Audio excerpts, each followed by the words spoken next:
같이 말씀을 보도록 하겠습니다. 오늘 설교 제목이 바로 뭐냐면 신앙의 원 포인트 업. 갑자기 왜 또 영어 제목을 썼냐 이렇게 생각하시는 분이 혹 있을지도 모르겠습니다. 왜 그러냐면 제가 부득이하게 영어 제목을 쓴 것은 오늘 이것이 제가 항상 가을이 되면 서울대 그 소비학과 심리학 교수인 김남도를 비롯해서 거기에 있는 분들이 항상 한국의 그 트렌드를 내는 책을 늘 매년마다 출간을 합니다. 그래서 이 책이 방금 나왔길래 제가 금요일에 가서 서점에 예약을 하고 가지고 와서 그 책들을 살펴보았습니다. 그래서 한국교회가 뿐만 아니라 한국교회가 아니죠. 한국이 어떻게 앞으로 소비들이 이루어갈 것인가 그 흐름을 볼 수 있는 그런 책입니다. 근데 그것이 총 10가지의 그 장으로 챕터로 되어 있는데 그 마지막 장이 바로 뭐냐면 원포인트 업이라고 하는 거예요. 그래서 제가 간단하게 설명을 드리면 이 원포인트 업이라는 것은 바로 뭐냐면 요즘에 우리 젊은 세대들은 요즘의 트렌드는 의인들을 이렇게 닮으려고 하지 않는다라는 거예요. 이게 무슨 말이냐? 의인들을 닮으려면은 너무나 오랜 시간이 걸린다는 거예요. 장기간이 시간들이 걸리니까 딱 한 가지, 그게 원포인트거든요.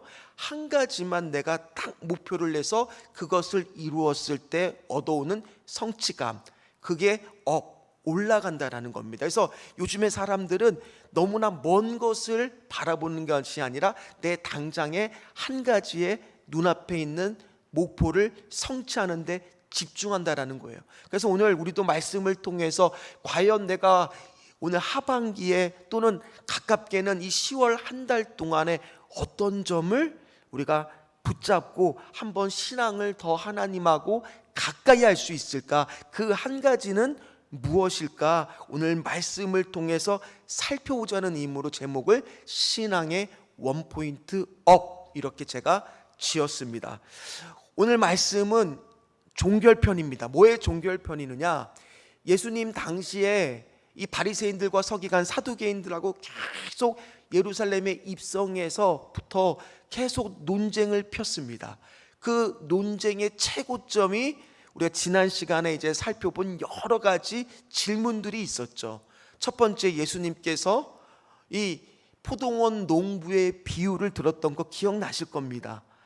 계속적으로 이 주인이 이 악한 농부들한테 종들을 계속 보내요.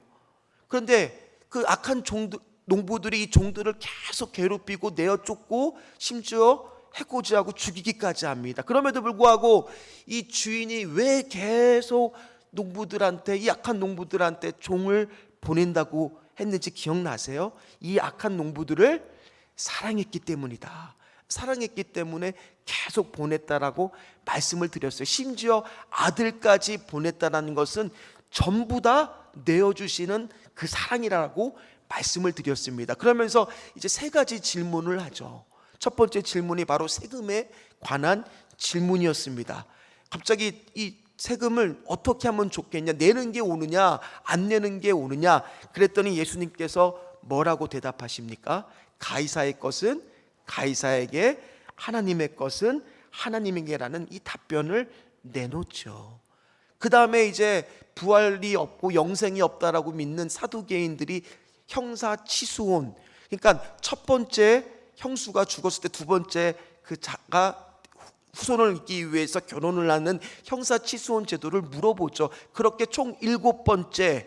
그런 다음에 부활이 되면 이 여자는 7명하고 결혼했는데 누구의 아내냐라고 물었을 때 예수님께서 도리어 뭐라고 다그치느냐? 니들은 말씀을 제대로 알지도 못하느냐? 이 하나님의 말씀을 무지하느냐라고 하면서 다그쳤던 모습을 볼 수가 있습니다. 그리고 지난 시간에 우리가 살펴봤던 것이 서기관이 또 질문을 하죠.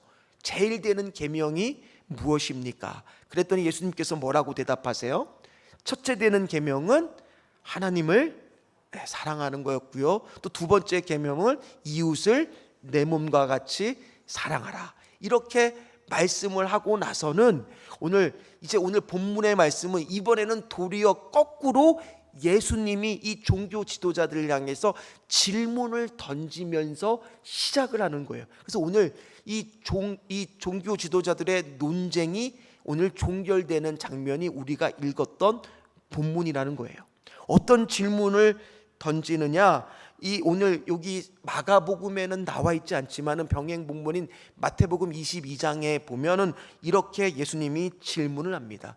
너희들은 그리스도를 어떻게 생각하느냐? 누구의 자손이냐? 이렇게 예수님이 질문을 던집니다.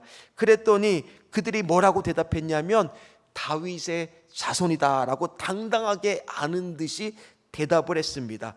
그랬더니 오늘 예수님께서 이 시편의 110편 말씀을 인용하면서 그들의 허를 찌르는 답변을 내놓습니다. 그게 우리가 읽었던 35절 말씀부터 같이 읽도록 하겠습니다. 우리 35절 말씀 같이 읽겠습니다. 예수께서 성전에서 가르치실새 대답하여 이르시되 어찌하여 서기관들아 그리스도를 다윗의 자손이라 하느냐. 아니 목사님, 아니 그리스도가 다윗의 자손 맞는 거 아닙니까? 라고 저한테 물어볼 수도 있어요. 맞죠?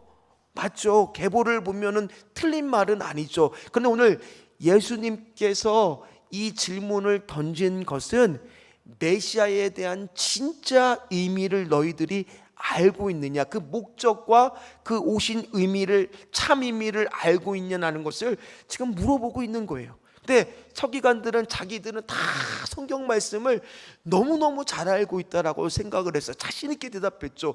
다윗의 자손이라고. 근데 예수님은 그 답을 뭐라고 말하는 거예요? 틀렸다라고 말하고 있는 겁니다. 그러니까 궁금하죠. 왜 틀렸냐? 그렇게 질문할 수가 있죠. 그랬더니 예수님이 뭐라고 말씀하시느냐? 36절처럼 말씀하셨다라는 겁니다. 36절 말씀을 같이 읽도록 하겠습니다. 다윗이 성령에 감동되어 친히 말하되 주께서 내 주께 이르시되 내가 내 원수를 내 발 아래에 둘 때까지 내 우편에 앉았으라 하셨도다 하였느니라. 아멘. 오늘 이 말씀은 무슨 말씀이냐면 시편 110편의 1절에 보면요, 다윗이 이 메시아, 오실 메시아에 대한 예언의 말씀을 하면서 이 메시아를 향해서 뭐라고 얘기하냐? 주님이라고 하는 고백이 나와요. 주라고 하는 고백이. 그럼 한번 상식적으로 생각해 보십시오. 만약에 이 예수 그리스도가 이 다윗의 정말 자손이라면 자기 자손을 향해서 다윗이 주라는 고백을 했겠습니까? 아니었겠죠. 인간적인 자신의 후손이라면 그냥 나의 후손이요 이렇게 고백을 했을 건데 뭐라고 고백했습니까? 주님이라고 고백했다라는 것은 오늘 이 예수 그리스도의 메시아가 인간의 왕으로 오신 분이 아니라는 것을 누구는 알았어요? 성령의 감동을 받은 다윗은 깨달았다라는 겁니다. 그렇기 때문에 그는 이미 시편 110편에서 예수 그리스도를 향해서, 메시아를 향해서 주라고 고백을 했더라는 거예요. 따라서 오늘 우리가 예수님이 어떠한 분인지 우리 다 아는 것 같아요. 오늘 우리들의 모습이 서기관들과 똑같을 수도 있습니다. 다 어렸을 때부터 예수님에 대한 말씀을 늘 들었기 때문에 예수님이 어떠한 분인지 아는 것 같지만 오늘 말씀을 통해서 다시 한번 바르게 우리가 그것을 아는 것이 첫 번째 출발이라는 겁니다. 그럼 과연 예수님은 어떤 분이었나? 그 당시에 유대인들이 생각하는 메시아는 어떤 분이냐? 다 알고 있을 겁니다. 정치적인 메시아, 물리적인 왕, 이 땅에 우리들을 로마의 압제로부터 풀어주실 분, 다윗의 후손, 그러니까 다윗과 같은 위대한 왕의 한 사람 정도로만 생각을 했습니다. 그러나 오늘 예수님은 뭐라고 말씀하시느냐? 요한복음 1장에 보면 태초에 말씀이 계셨다라고 말합니다. 그 말씀이 바로 누굽니까? 예수 그리스도예요. 로고스라고 하는 예수 그리스도가 태초부터 함께 계셨다. 그 얘기는 뭡니까? 예수님이 바로 누구라는 거예요? 하나님이다라는 것을 말씀하고 있더라는 겁니다. 그래서 요한복음 8장에 보면 예수님이 자신을 가리켜 뭐라고 말하느냐? 아브라함보다 먼저 있었던 자라고 스스로 말씀을 하더라는 거예요. 그 얘기는 뭐예요? 바로 예수님이 창세 전부터 계셨던 분이라는 것을 스스로 말씀하고 있는 거예요. 어디 그뿐입니까? 우리가 잘 아는 말씀에 보면 빌립보서 2장에 보면은 예수님이 뭐라고 빌립보서 2장에서는 말하고 있느냐? 하나님과 동등된 분이라는 것을 분명히 오늘 사도 바울의 고백을 통해서 알 수가 있고요. 마가복음 2장에 보면은 죄를 용서하는 권세가 있었던 분, 그건 누구만이 가능한 거예요? 하나님만이 가능한 거예요. 그러니까 예수님이 바로 누구라는 것을 그 당시의 사람들은 말씀을 많이 받지만 모르고 있었던 거예요. 오실 메시아가 하나님이라는 사실을 모르고 있었던 거예요. 오늘 예수님은 그것을 명확하게 그 서기관들한테 알려주고 있었다라는 겁니다. 그러면서 오늘 말씀에 보니까 오늘 뭐라고 하고 있느냐? 오늘 36절 말씀에 보니까 내 원수를 내 발 아래에 둘 때까지. 오늘 36절 말씀을 한번 띄워주시면 감사하겠습니다. 36절 말씀을 보면요, 방송실에서 좀 띄워주시면 감사합니다. 내 원수를 내 발 아래 둘 때까지는 예수님이 재림하실 때까지. 그러니까 오늘 이 다윗의 고백 안에는 뭐도 들어있어요? 놀랍게도 예수님이 재림한다는 사실까지도 언급하고 있어요.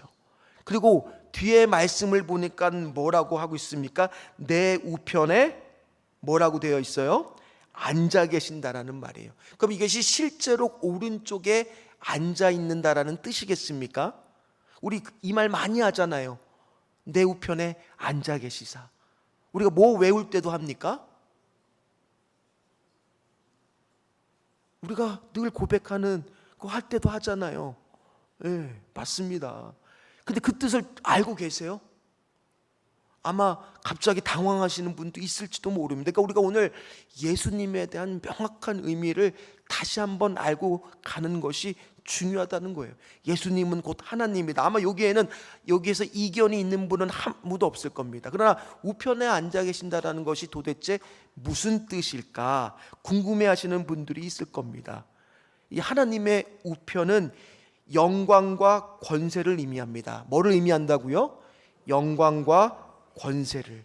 그렇다는 것은 예수님께서 하나님 우편에 앉아 계신다는 것은 예수님께서 죽음을 이기시고 부활하셔서 그 승천하신 후에 최고의 영광과 권세를 받는 상태가 바로 뭐다? 하나님의 우편에 앉아 계신다는 뜻이에요.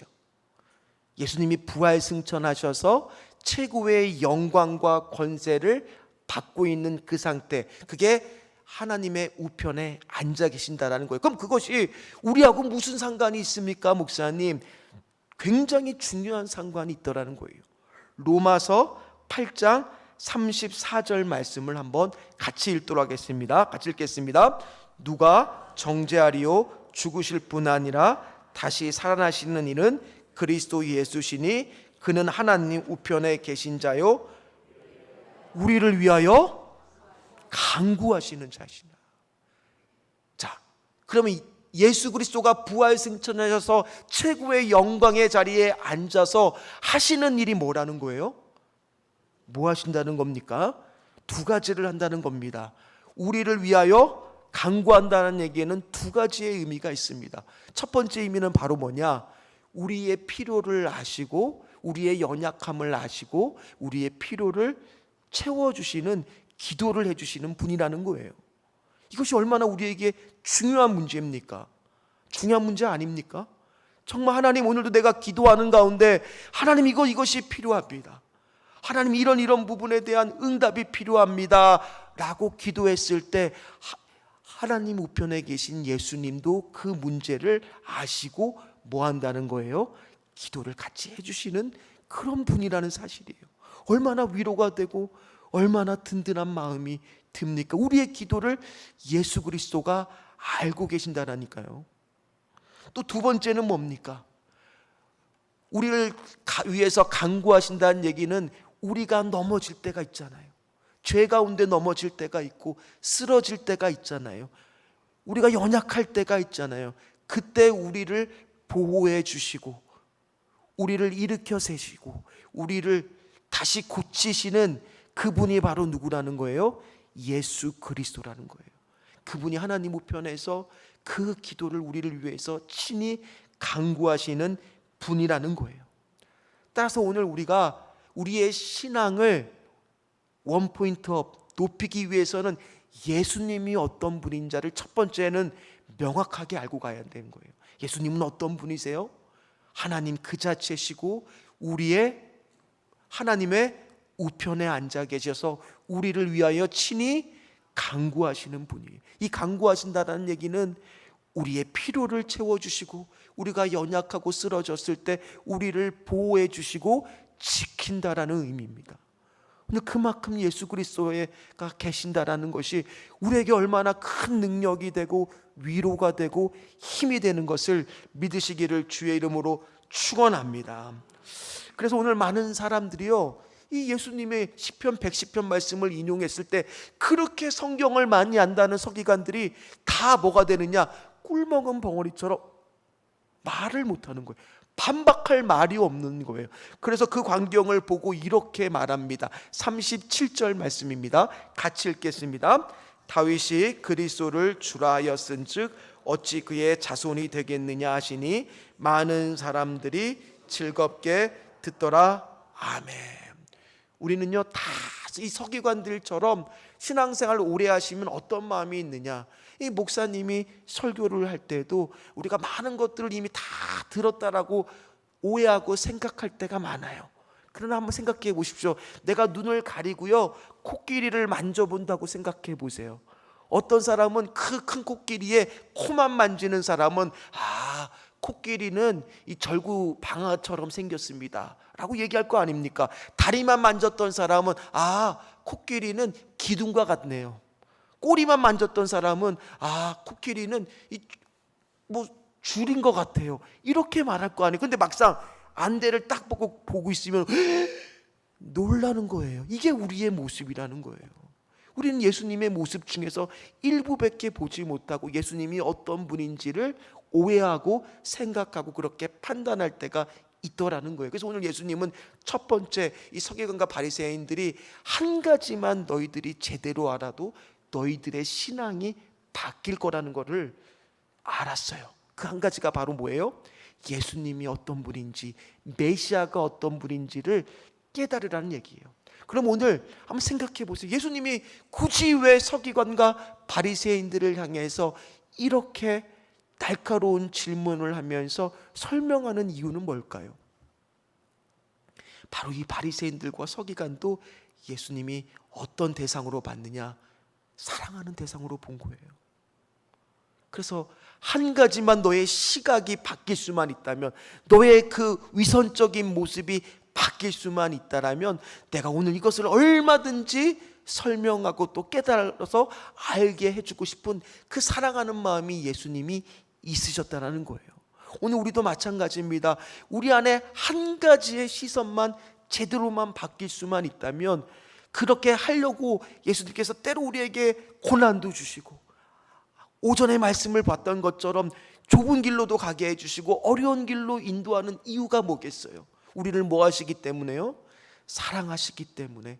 오히려 하나님이 나를 바꾸시기 위해서 나에게 고난이 오고 있다라면, 어려운 길로 걸어가는 것 같다라면 그 길 끝에는 영광의 길이 기다리고 있고 예수님이 나를 사랑하신다라는 증거예요. 관심이 없으면 내 인생에 예수님이 개입도 안 하세요. 예수님이 왜 내 인생에 개입하셔서 이렇게 신앙생활 하는 가운데 어려움도 주고 힘든 점도 주고 어려운 길을 걷게 하실까요? 바로 뭐예요? 나를 바른 길로 인도하고 싶은 그 예수님의 사랑이 있는 인생이 은혜가 있는 인생일 줄 믿습니다. 오늘 그런 은혜 가운데 우리는 살고 있을 줄 믿습니다. 따라서 오늘 우리가 한 가지 오늘 말씀의 교훈을 얻어야 될 것은 우리의 먼저 시선을 바꾸는 거예요. 앞으로 어떤 것을 보든지 간에 내가 코끼리를 만진 그 좁은 시선으로 보는 것이 아니라 누구의 시선으로 생각해보고 바라봐야 되느냐? 예수님의 시선이라고. 그렇다면 어떤 일을 봤을 때도 예수님이라면 어떻게 하셨을까? 묵상을 해보는 거예요. 말씀을 한번 곱씹어 보는 거예요. 과연 예수님이라면 이 상황에서 어떻게 하셨을까? 우리의 시각을 한 가지만 바꾸기 시작한다면 우리의 신앙은 뭐가 될 수 있어요? 업이 될 수 있는 거예요. 예수님의 시선. 그럼 예수님의 시선이라는 게 도대체 무엇일까요? 그거만 오늘 우리가 알아내면 되는 거 아니에요. 그게 오늘 38절부터 쭉 나옵니다. 오늘 38절 39절 말씀을 같이 읽도록 하겠습니다. 예수께서 가르치실 때에 이르시되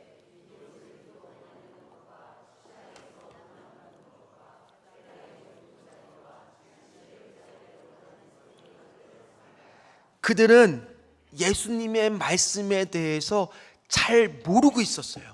그러다 보니까 그 말씀을 가지고 실천했는데 나름대로는 다 어떤 마음이냐, 내가 하나님의 말씀을 아주 잘 지키는 사람입니다, 이런 마음으로 신앙생활을 하고 있어요.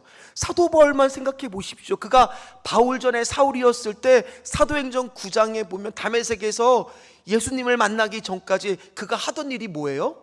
예수 믿는 사람들 잡아다가 쫓아오는 일이었잖아요. 근데 본인은 그게 뭐라고 생각했겠습니까? 내가 하나님을 잘 믿는 열심이라고 생각했을 거 아니에요. 오늘 서기관들도 마찬가지입니다. 그들이 말씀에 대해서 잘못 알고 있으니까 나름대로 실천하고 있는데 이것이 그들 딴에는 내가 지금 하나님을 엄청 잘 믿고 있는 거야, 이런 마음으로 지금 이 행동을 옮기고 있더라는 거예요. 그들의 행동이 바로 뭡니까? 무슨 옷을 입었대요? 더운 나라예요. 더운 나라. 남들보다 긴 옷을 입었다라는 것은 뭘 뜻하겠습니까? 나 좀 봐, 그거 아니겠어요? 내가 니들하고 달라, 나 이런 사람이야. 그래서 긴 옷을 입고 거기다가 술을 담는데 거기다가 경문이라고 하는 말씀이 쓰여져 있는 것을 이마에도 붙일 수 있고 이런 데다가도 술로 달 수가 있어요, 말씀 있는 상자를. 근데 그거 하나만 달아도 되는데 특별히 나 이렇게 하나님 말씀을 경외하고 높이는 사람이 몇 개를 달았을까요? 막 달았던 거예요. 그래서 봐라, 나 이런 사람이야, 알아서 어떻게 해, 유행가의 가사처럼 막 이러면서 다닌 거예요. 그러면서 그들은 기도할 때도 어떻게 기도했습니까?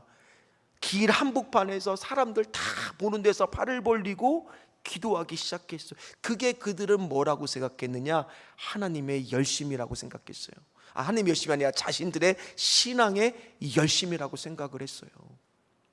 그리고 자리가 있으면 항상 어떤 자리에 앉으려고, 대접받는 자리, 인정받는 자리, 내가 이런 사람이니까 오늘 말씀해 보니까 높은 자리, 그런 자리로 가려고 했다는 겁니다.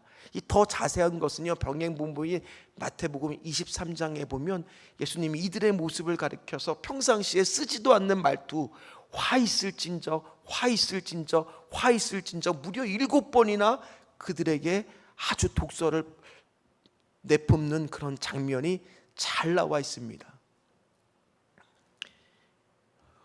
그래서 저도요, 오늘 말씀을 묵상을 하면서 저도 나름대로 어떻게 하든지 이런 외식하는 모습과 위선의 모습을 보이지 않기 위해서 어떻게 하든지 저도 작은 것 하나라도 대접받기를 좋아하기보다는 베풀기는 좋아하는 사람이 되게 하여 주시옵소서. 특별히 성도들하고 식사할 때도 나보다 손님분들하고 나이가 더 있는 분들하고 식사할 때는 내가 먼저 밥을 먹는 게 아니라 그분이 먼저 드시면 내가 먹을 수 있게도 하고 수저를 들고, 또 그뿐만 아니라 가서 가만히 앉아서 다 차려준 거 말고 내가 좀 더 움직여서 같이 하면서 어떻게 하든지 외식하거나 그런 위선적인 모습을 보이지 않아야 되겠다. 이게 바로 뭐예요? 예수님의 말씀을 바로 안 것을 실천에 옮기는 거예요. 그래서 그것이 바로 뭐냐? 자, 따라합니다. 손해 보면서 살자. 어떻게 사는 거요? 손해 보면서 사는 거예요. 우리가 한 가지만 바뀔 수 있다면, one point up, 한 가지만 내가 바뀔 수만 있다면, 예수님에 대해서 내가 어떠한 분인지 바르게 알고, 그리고 나서는 한 가지 내가 바꾸는 거, 그 포인트는 바로 뭐라는 거예요? 예수님의 시선으로 사는 거예요. 그럼 예수님의 시선으로 사는 모습이 바로 뭡니까? 대접받으려고 하지 말고 섬기는 모습, 손해보면서 사는 모습, 그거라는 거예요. 오늘 말씀의 진리가 얼마나 간단합니까? 다 기억하실 수 있죠? 다 아마 안 잊어버릴 겁니다. 앞으로 무엇을 하든 우리는 어떤 모습으로 신앙생활하면 되는 거예요? 예수님의 시선으로. 그거는 바로 뭐다? 대접받는 게 아니라 남을 대접해 주면서 손해보면서 사는 신앙생활. 이거 하나만 실천해도 오늘 우리는 오전에 봤던 말씀처럼 이게 무슨 길이겠어요? 당연히 다 누구든 뭐 받고 싶어요? 대접받고 싶지 않으세요? 저도 마찬가지예요. 그러나 어떤 인생? 대접하는 인생. 그것이 바로 뭡니까? 어려운 길로 가는 것이잖아요. 십자가의 길로 가는 것이잖아요. 손해보면서 그 길로 가는 것이잖아요. 그것이 바로 그 길 끝에는 어떻게 됩니까? 영광의 길이 나오게 되고, 오늘 말씀처럼 우편에 앉아 계신 예수 그리스도가 우리를 인도하시는 길이에요. 오늘 그거 한 가지만 우리가 10월 달에 실천하면서 사시는 모든 분들 되시기를 주의 이름으로 축원합니다. 말씀을요, 머리로만 알고 실천하지 않은 사람들은 어떻게 될 수 있느냐? 오늘 40절처럼 될 수 있다는 거예요. 40절 말씀을 같이 읽도록 하겠습니다. 그들은 가부의 가산을 삼기며 외식으로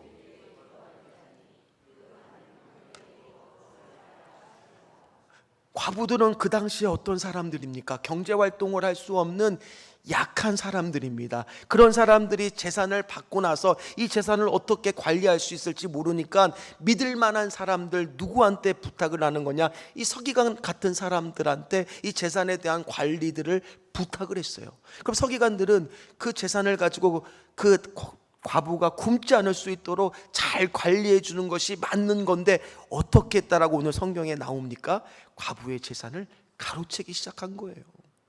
그 또 대표적인 예가 요 41절부터 44절까지에 나온 우리가 너무나 잘 아는 말씀, 과부의 두렙돈입니다. 이 과부의 두렙돈이 무슨 의미냐 하면, 물론 그 안에는 과부가 정말 내 가진 모든 거, 그 생명과 같은 두렙돈을 믿음으로 드렸다라는 것도 있지만은 또 한편 그 안엔 그 헌금은 성전세였어요. 그게 바로 뭐냐? 성전에 들어가기 위해서, 우리로 따지면 예배에 들어가기 위해서 드려야 되는 그 통행세와 똑같은 헌금이에요. 그걸 내지 않고는 성전에 들어갈 수가 없습니다. 그렇다는 얘기는 그것마저도 없는 과부들한테는 예배를 드리고 싶어도, 성전에 들어가고 싶어도 성전문이 너무 문턱이 너무 높아서 들어갈 수가 없더라는 거예요. 그것마저도 다 착지하는 것이 바로 이 서기관들이었다라는 겁니다. 여러분, 교회는 어떠한 곳이 되어야 됩니까? 밖에 나가서 이 세상 가운데 고되고 수고하고 정말 피땀이 나고 정말 눈물을 흘리고 한숨 짓는 일들이 있는 분들이 이 교회에 찾아오셔서 이 가운데 누구나 와서 예배를 드리는 가운데 하나님의 말씀으로 구원을 받고, 또 개인의 구원뿐만 아니라 사회적 구원인 구제를 통해서 그 사람들이 도움을 받음으로 인해서 예수 그리스도의 복음이 날로 날로 커져야 되는 곳이 바로 교회라는 거예요. 오늘 그런 모습을 보이지 않기 때문에 그들은 말씀을 머리로는 알고 있지만은 삶으로는 드러내지를 못하더라는 거예요. 왜 그랬습니까? 말씀을 아는 걸로만 끝나고, 심지어 그 말씀도 정확히 모르니까요. 따라서 오늘 우리는요, 이 말씀 한 절 한 절을 먼저는 정확히 알 필요가 있다라는 거예요. 그리고 나서 그 말씀을 가지고 우리가 어떻게 실천할지, 그 실천의 비결은 바로 뭐다고요? 예수님의 시선으로 사는 거예요. 그럼 예수님의 시선으로 사는 방법은 뭡니까? 뭐 하면서 사는 거예요? 손해보면서 사는 거예요. 그게 진짜 손해보는 게 아니에요. 나중에 고난의 길 끝에는 뭐가 기다리고 있다고요? 영광의 길이 기다리고 있다고요.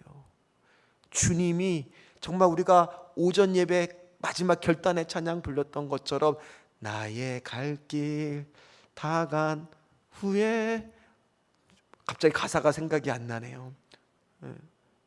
주님께서 말씀하셨을 때 나는 아무 공로 없습니다. 주님, 내가 주님이 명령하신 대로, 주님이 말씀하시는 대로 최선을 다해 살다 왔습니다. 그 고백을 할 수만 있다면, 주님 앞에서 그 고백을 하는 자가 된다라면 그 인생이 복받는 인생일 줄 믿습니다. 그런 고백을 하는 우리 귀한 성도님들 다 되시기를 주의 이름으로 축원합니다. 그래서 제가 뒤에 더 말씀을 많이 준비했는데요, 이 마태복음 23장에 보면 그들은 실천이 없었어요. 아무 그 서기관들과 바리새인들은 아무 실천이 없이 높은 자리에만 있으려고 하고 외식하는 모습만 보이려고 했다라는 거예요. 따라서 오늘 우리 이 가을에 도전을 드리고 싶습니다. 무슨 도전을 드리고 싶으냐? 각자 다 내가 어떻게 하면 한 가지, 원 포인트 업, 한 가지를 내가 도전해보고 한번 그것을 성취해 보리라. 그 한 가지를 한번 오늘 말씀을 아멘으로 받으시는 분들은 다 한번 정해보셨으면 좋겠어요. 다들 내가 신앙이 업되기를 원하시는지 믿습니다. 그럼 한 가지만 정하시는 거예요.